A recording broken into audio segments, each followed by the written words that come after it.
Hello बच्चों, आज की क्लास में हम स्टार्ट करने वाले हैं भारतीय अर्थव्यवस्था का विकास क्लास 12th का एक नया चैप्टर जिसका नाम है रोजगार।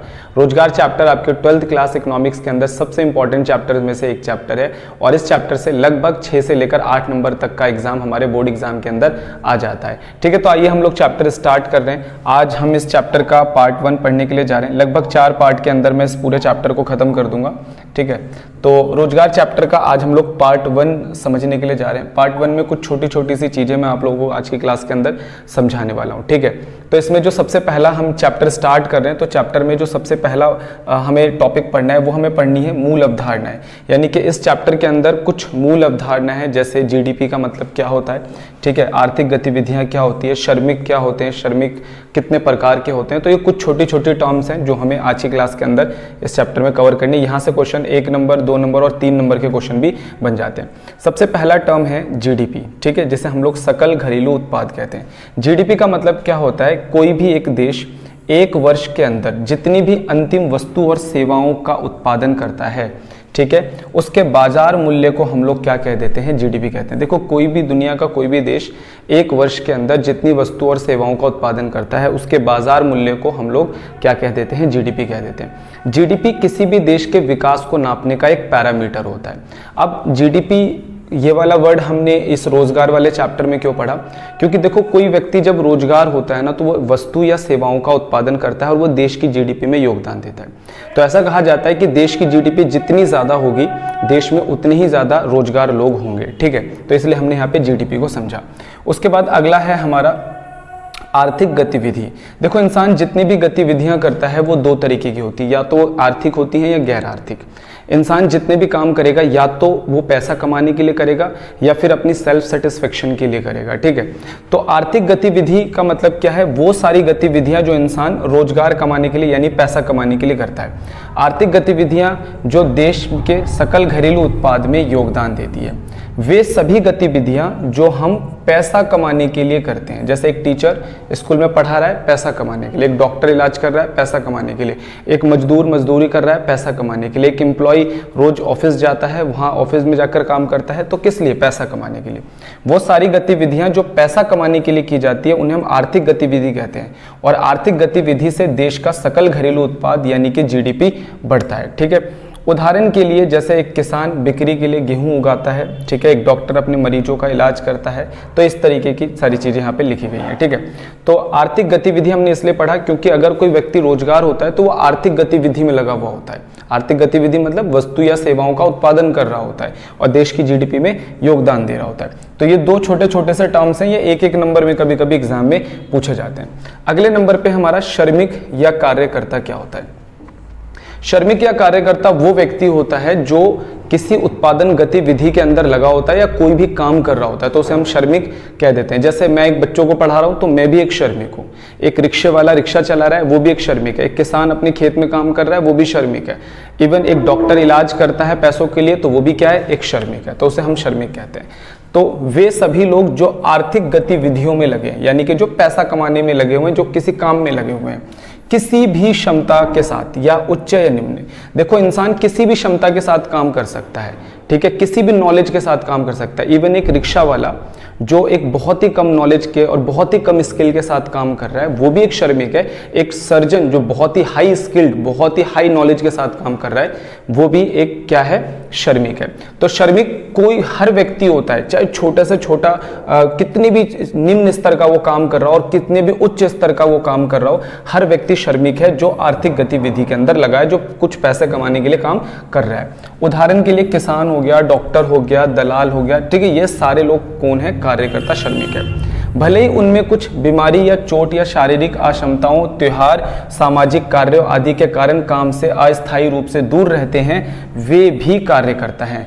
देखो, श्रमिक किसी भी वजह से थोड़े दिनों के लिए काम से दूर हो सकता है। फॉर एग्जाम्पल, मैं स्टूडेंट्स को पढ़ाता हूँ तो मे भी हो सकता है मेरे घर पे कोई फंक्शन है तो मैंने 1 हफ्ते 1 महीने के लिए ऑफ ले लिया, तो इसका मतलब ये नहीं कि मैं अब श्रमिक नहीं हूँ, मैं अभी भी श्रमिक हूँ।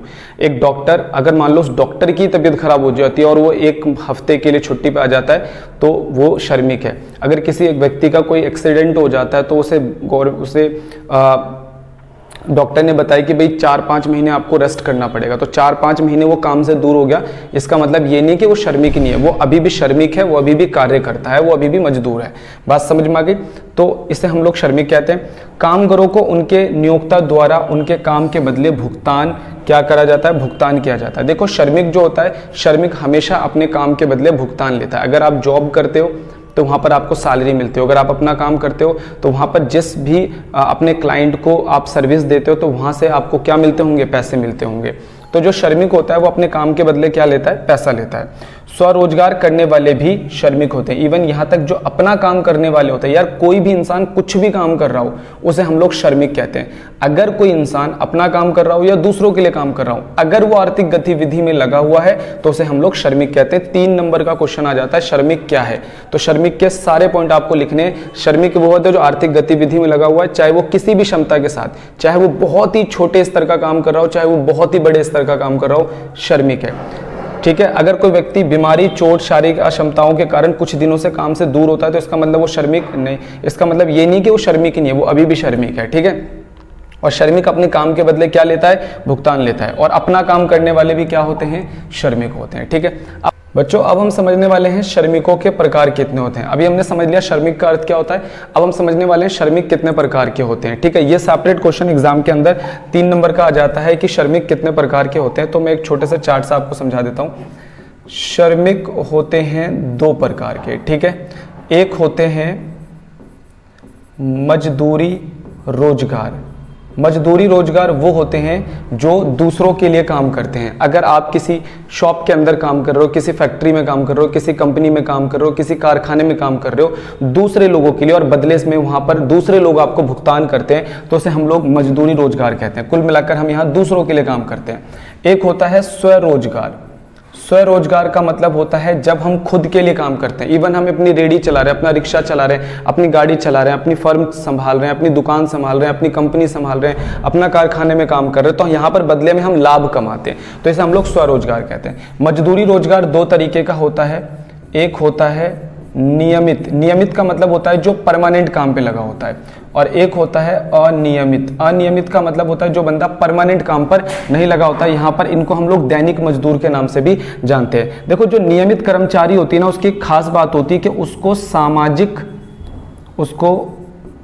सामाजिक सुविधा मिलती है। सामाजिक सुविधा का मतलब अगर आपको परमानेंट काम कहीं पर मिला हुआ है तो वहां पर आपको सैलरी मिलता होगा, लेकिन सैलरी के अलावा भी कुछ बेनिफिट्स दिए जाते हैं नियमित कर्मचारियों को। जैसे बदले में रहने के लिए घर दे दिया जाता है, आने जाने का किराया दे दिया जाता है, उनको पीएफ दे दिया जाता है, ग्रेच्युटी दे दिया जाता है, पेंशन जैसी सुविधाएं दी जाती है।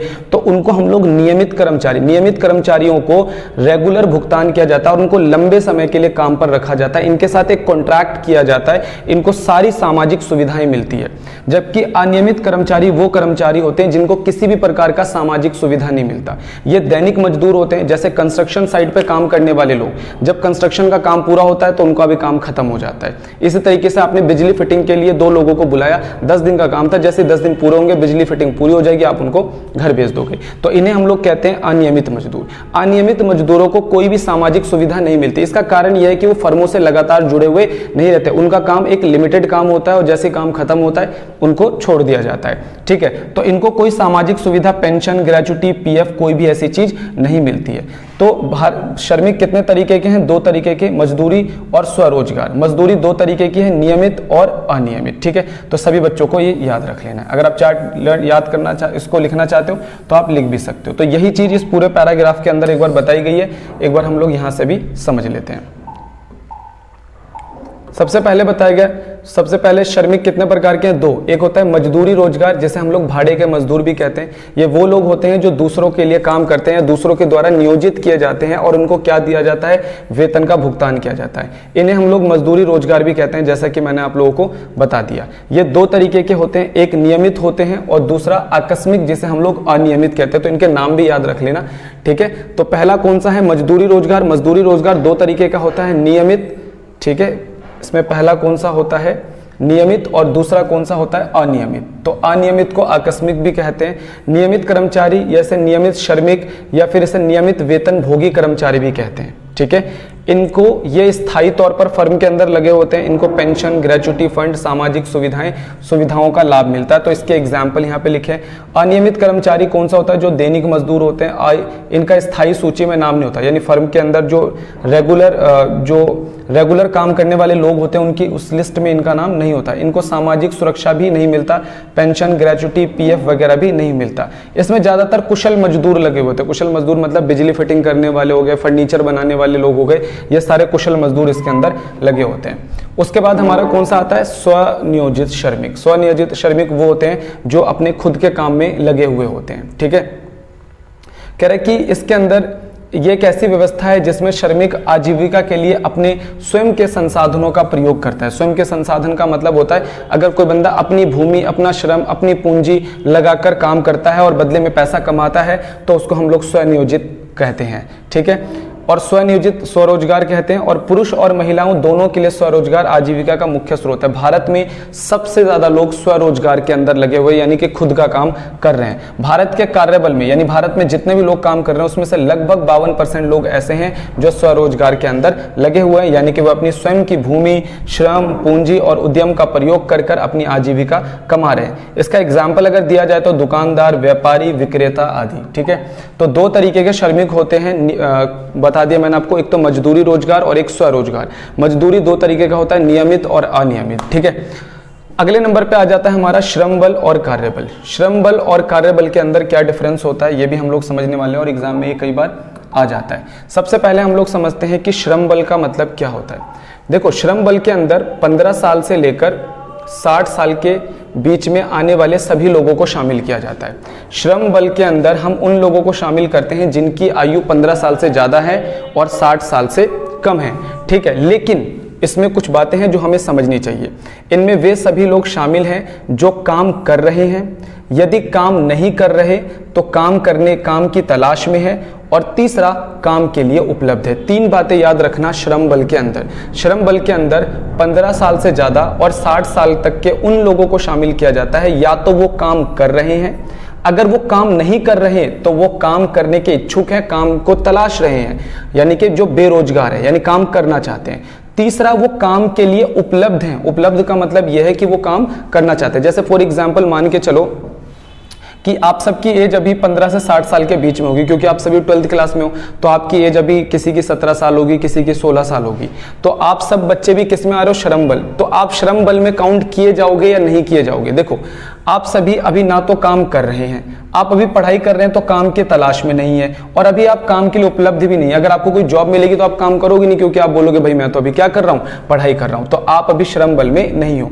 श्रम बल के अंदर वो लोग आते हैं जो 15 साल से ज्यादा हैं और लगभग 60 साल तक है, और या तो वो काम कर रहे हैं या फिर वो काम की तलाश में, मतलब काम करना चाहते हैं, मन से इच्छा है कि काम करना चाहते हैं, और वो काम के लिए उपलब्ध हैं। अगर इन तीनों में से एक भी बात नहीं है तो वो श्रम बल के अंदर काउंट नहीं किया जाता है। ठीक है, इसका मजदूरी दर से कोई भी संबंध नहीं होता है। देखो, श्रम बल के अंदर मजदूरी दर से कोई व्यक्ति ज्यादा सैलरी में काम कर रहा है, कोई कम सैलरी में काम कर रहा है, इससे फर्क नहीं पड़ता। अगर आप काम कर रहे हो या काम की तलाश में हो या आप काम करने के लिए उपलब्ध हो तो आप श्रम बल का पार्ट हो। ठीक है, सैलरी चाहे कुछ भी हो। इनमें उन लोगों को शामिल किया जाता है जिनकी आयु 15 से 60 साल के बीच है। अब देखते हैं श्रम बल में किनको शामिल नहीं किया जाता, बस इसी को आप अपोजिट कर लो। ठीक है, अगर किसी व्यक्ति की उम्र 15 साल से कम है, 60 साल से ज्यादा है तो श्रम बल का पार्ट नहीं है। अगर कोई व्यक्ति काम नहीं कर सकता, जैसे विकलांग व्यक्ति है, देख नहीं सकता या शारीरिक रूप से असक्षम है काम करने के लिए, तो फिर वो काम के लिए उपलब्ध नहीं है। तो वो विकलांग व्यक्ति अगर कोई है तो वो काम के लिए उपलब्ध नहीं हो पाता है, इसलिए वो श्रम बल का पार्ट नहीं है। सभी वो व्यक्ति जो काम करने के लिए इच्छुक नहीं है और उपलब्ध नहीं है। अगर कोई व्यक्ति काम नहीं करना चाहता यानी काम के लिए उपलब्ध नहीं है तो भी वो श्रम बल का पार्ट नहीं माना जाता। कुल मिला के श्रम बल में कौन से लोग आते हैं? श्रम बल में 15 साल से ज्यादा और 60 साल की उम्र तक के वे सभी लोग शामिल किए जाते हैं। या तो वो काम कर रहे हैं, या तो वो काम की तलाश कर रहे हैं, काम करना चाहते हैं, या फिर वो काम करना चाहते हैं और काम के लिए उपलब्ध है पर उन्हें काम नहीं मिला हुआ है, तो वो सभी लोग श्रम बल का पार्ट हैं। ठीक है, तो आप सभी बच्चे याद कर लेना श्रम बल का मतलब क्या होता है। एक होता है कार्यबल। ठीक है, श्रम बल और कार्यबल का मतलब क्या है? देखो, मैंने बोला था श्रम बल के अंदर 15 से लेकर 60 साल की उम्र तक के वो सभी लोग शामिल किए जाते हैं जो काम करना चाहते हैं या काम कर रहे हैं और काम के लिए उपलब्ध हैं। ठीक है। अब आता है कार्यबल। कार्यबल में आता है 15 से 60 साल के वे व्यक्ति जो काम कर रहे हैं, जो काम कर रहे हैं। अगर कोई व्यक्ति काम करना चाहता है, अगर कोई व्यक्ति काम के लिए उपलब्ध है पर उसके पास काम नहीं मिल रहा, उसको काम नहीं मिल रहा, तो वो श्रम बल का तो पार्ट है पर वो कार्यबल का पार्ट नहीं है। फिर से समझ लेना, अगर कोई व्यक्ति 15 साल से ज्यादा है और 60 साल से कम है, ठीक है, अगर वो व्यक्ति काम कर रहा है, अगर वो व्यक्ति काम करने का इच्छुक है, अगर वो व्यक्ति काम के लिए उपलब्ध है, तो वो श्रम बल का पार्ट है, ठीक है। अब आते हैं हम कार्यबल। देखो, श्रम बल बड़ा है और कार्यबल छोटा है। 15 साल से 60 साल की उम्र के वे व्यक्ति जो काम कर रहे हैं, सिर्फ वो कार्यबल का पार्ट है। अगर वो काम ढूंढ रहे हैं तो वो कार्यबल का पार्ट नहीं है, वो श्रम बल का पार्ट है। याद रख लेना सभी बच्चे, ठीक है। कार्यबल, इनमें वे सभी लोग शामिल हैं जो किसी विशेष समय पर कार्यरत हैं। यानी श्रम बल के अंदर तो कौन से लोग आते हैं? जो काम कर रहे हैं वो भी आते हैं, जो काम नहीं कर रहे हैं वो भी आते हैं, अगर वो काम करना चाहते हैं तो। लेकिन कार्यबल में सिर्फ वो लोग आते हैं जो काम कर रहे हैं, ठीक है। कुल मिलाकर बात यह है कि कार्यबल में सिर्फ और सिर्फ रोजगार व्यक्तियों को ही शामिल किया जाता है, चाहे, ठीक है, अगर वो काम करना चाहते हैं पर उन्हें काम नहीं मिल रहा तो वो कार्यबल का पार्ट नहीं है। उन लोगों को शामिल नहीं किया जाता जो काम करने के इच्छुक हैं परंतु काम नहीं कर रहे हैं, ठीक है। अब आ जाते हैं हम लोग श्रम बल और कार्यबल के बीच में क्या संबंध है। देखो, श्रम बल में क्या आता है? श्रम बल में जो लोग काम कर रहे हैं वो भी आते हैं, और प्लस में जो बेरोजगार है, यानी जो काम करना चाहते हैं पर उनको काम नहीं मिल रहा, यानी जो काम के लिए उपलब्ध है पर काम नहीं मिल रहा, तो वो लोग भी शामिल किए जाते हैं। इसका मतलब श्रम बल कैसा है? बड़ा है। जबकि कार्यबल में कौन से लोग आते हैं? कार्यबल में अगर हम श्रम बल के अंदर से उन लोगों की संख्या को हटा दिया जाए जो काम नहीं कर रहे पर काम करना चाहते हैं, तो वो कार्यबल आ जाता है। कार्यबल का सिंपल सा मतलब, कार्यबल बराबर होता है रोजगार। कार्यबल मतलब जो लोग काम कर रहे हैं सिर्फ वही कार्यबल का पार्ट होते हैं, ठीक है। तो श्रम बल और कार्यबल के बीच में क्या रिलेशन पाया जाता है, बहुत बार एग्जाम के अंदर पूछा गया है। अगले नंबर पे आ जाता है रोजगार का अर्थ क्या है। देखो, रोजगार की डेफिनेशन आप कई तरीके से लिख सकते हो। रोजगार एक ऐसी स्थिति होती है जिसमें एक व्यक्ति काम करना चाहता है, काम करने में सक्षम है, ठीक है, और उसको काम मिला हुआ है, प्रचलित मजदूरी दर पर उसको काम मिला हुआ है, तो उसको हम लोग रोजगार कहते हैं। इसके अलावा एक और डेफिनेशन है, कह रहा है कि रोजगार तो एक ऐसी गतिविधि है जो हमारे को कमाने में सक्षम बनाती है, यानी कि हमारे को काम करने में सक्षम बनाती है। रोजगार दो तरीके का होता है, एक मजदूरी रोजगार होता है और एक स्वरोजगार। रोजगार में व्यक्ति या तो दूसरों के लिए काम करेगा या फिर खुद के लिए काम करेगा, तो दोनों ही रोजगार है, क्योंकि दोनों में ही बंदा पैसा तो कमा ही लेता है। एक क्वेश्चन आ जाता है कि बेरोजगारी की दर। अब ये बेरोजगारी की दर हम लोग कैसे निकालते हैं? फॉर एग्जाम्पल, हमारे देश के अंदर जो हमारा श्रम बल है, श्रम बल क्या मतलब जानते हैं? श्रम बल मतलब होता है वे लोग जो काम करने के लिए देश में रेडी हैं, वे सभी लोग जो देश में काम करने के लिए रेडी हैं, भले उनको काम मिला हुआ या नहीं मिला, उसे हम श्रम बल कहते हैं। मान लो हमारे देश में 50 करोड़ लोग श्रम बल के लिए तैयार है, यानी काम करने के लिए तैयार है, चाहे उन्हें काम मिला है नहीं मिला। 50 करोड़ लोग हैं जो 15 से 60 साल के बीच में काम करने के लिए तैयार है, ठीक है, ऐसा हम श्रम बल कहते हैं। लेकिन इसमें से 5 करोड़ लोगों को काम नहीं मिला हुआ, यानी कि ये कैसे हैं? बेरोजगार। तो हम बेरोजगारी दर कैसे निकालेंगे?